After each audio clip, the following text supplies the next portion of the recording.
This is Jim Fetzer, your host on The Real Deal, continuing with these special programs devoted to suspicious non-combat military deaths. It's a pleasure to welcome to the show Cilla McCain, who has composed a book that's about to be published that includes discussion of a number of these deaths. Cilla, welcome to the show.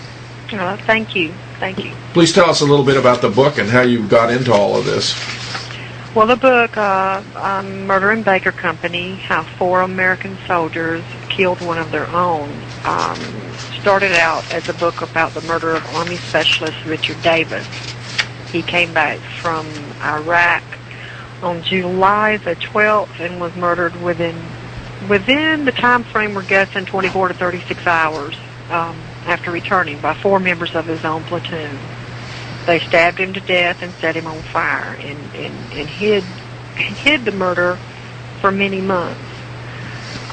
This happened on, we're guessing again, roughly July 14th. By July 16th, the Army was calling the Davis family in Missouri. This took place in Fort Benning. They were calling him in Missouri and asking if Richard was there, that he was AWOL.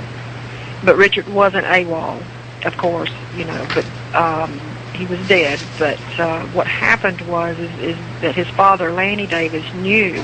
He said, my son wouldn't do that. He's not AWOL. My son has never done that before, No way. We're not talking about Lanny Davis, the prominent politician. No, Lanny Davis.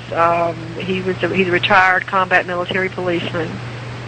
This is a military family devoted. Both him and his wife both served in the military. Lanny retired from the military.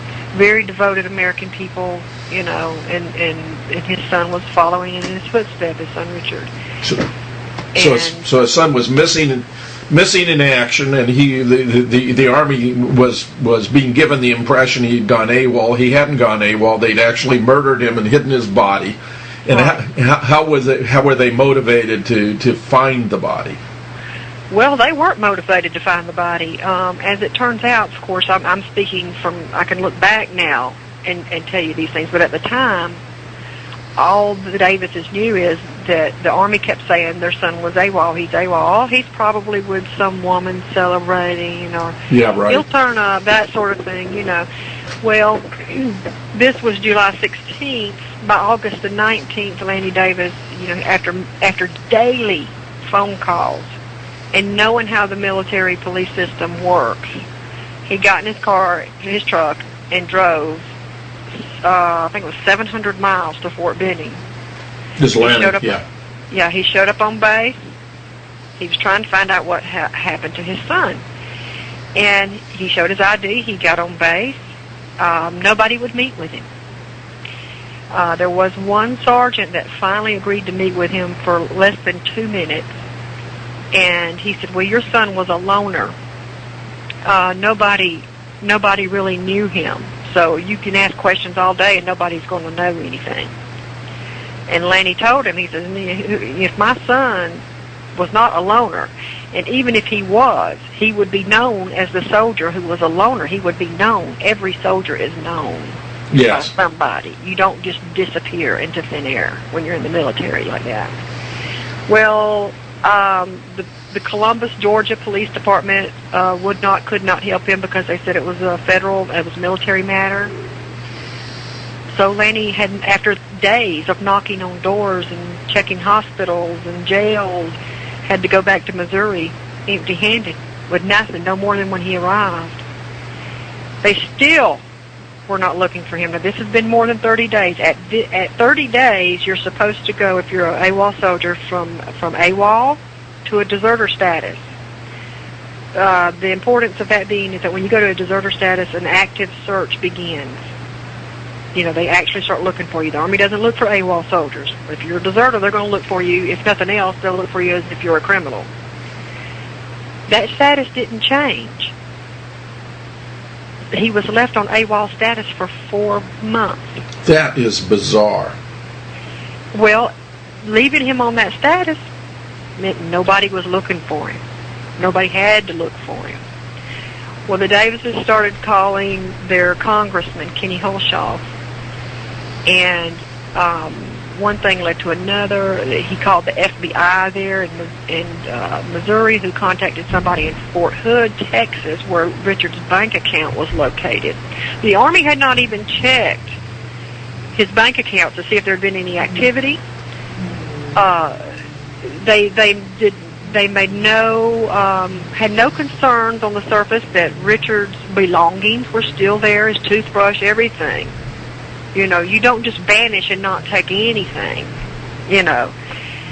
And anyway, Kenny Hulshoff made some calls. It's my understanding that Rumsfield's office intern made calls to Fort Benning. Within 3 days, this was in November, within 3 days, Richard's remains were found in a patch of woods in Columbus, Georgia.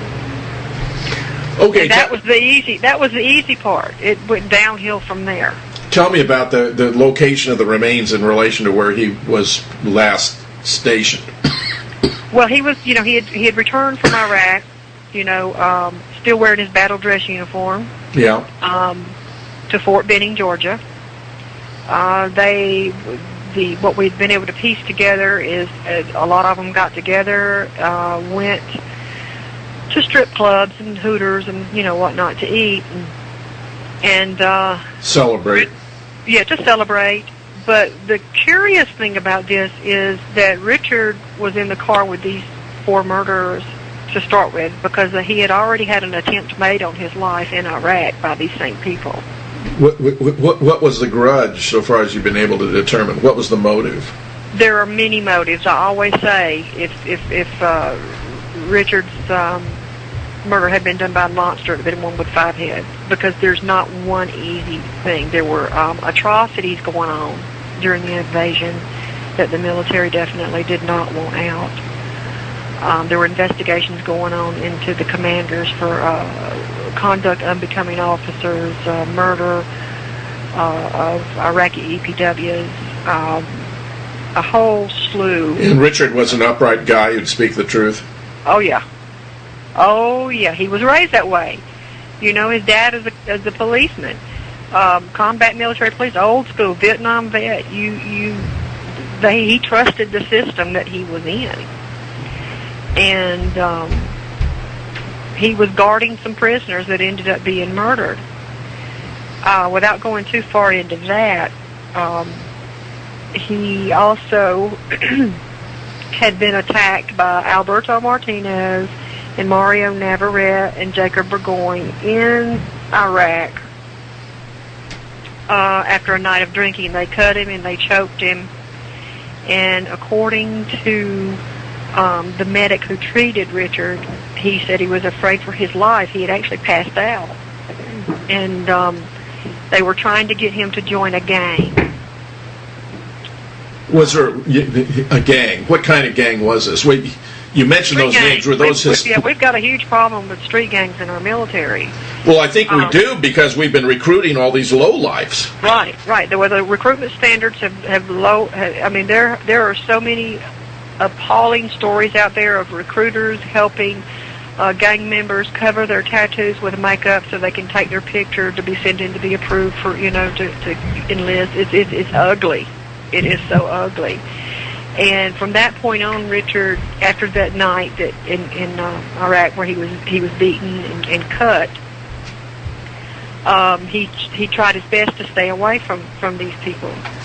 And I'm not really sure what gang this was supposed to have been, except that they began to taunt Richard. Now, Richard was half white and half Filipino, and so he had a Hispanic look to him, if you didn't know. And he would have to holler out to these people. They would yell at him across the camp. Hey, what are you doing over there? You're supposed to be over here with us. You know, they were all parked in a 6-mile radius waiting to go home at this point. Were these guys Hispanic themselves? Yes. And he said, leave me alone. I'm not Mexican. Now, you know, what does that tell you? He did not. They had tried to initiate him into this gang. And they'll do it whether you're willing or not. Well, was it supposed to be a Mexican gang or a Hispanic gang? I mean, it must have been. That we don't know for certain, because there are so many different gangs within our military right now that the FBI has issued reports for the last 3 years warning the Pentagon to put a stop to it because it has become an issue of national security.